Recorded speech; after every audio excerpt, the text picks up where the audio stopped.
لأول مرة في التاريخ من جاي طالب بالأرض من جاي يقول نقسم مع شيخ القبيلة نتاع نواكشوط. وشيخ القبيلة بالحق أنا أعطيت له قيمة يعني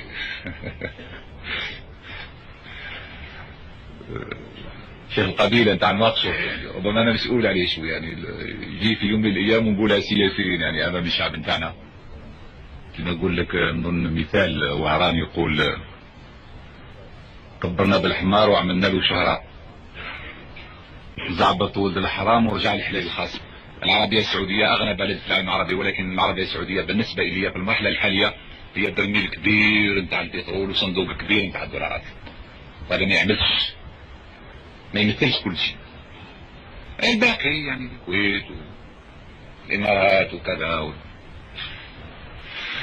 أو سوريا أو حتى ليبيا ما يعملش للوزن. في نفس الوقت مثلا اللي ملك المغرب عامل هذه حكاية مسيرة الاحتلال،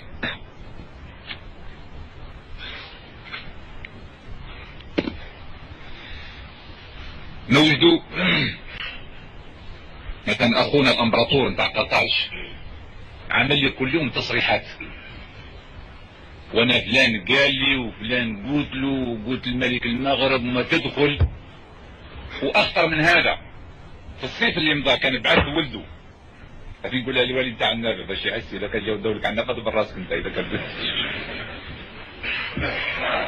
الصيف اللي فات كان بعث ولده الملك المغرب يقول له روح ادخل الصحراء، واذا كان عندك قيمه اكثر من تاع الجزائريين هذه الفرصه باش تسمينا منها. سي الحبيب الكبير بعث الحبيب الصغير الملك المغرب. الرئيس الموريتاني حاولنا معه، الشيء اللي قمنا به انا ما ندمش عليه لان قمنا به للشعب.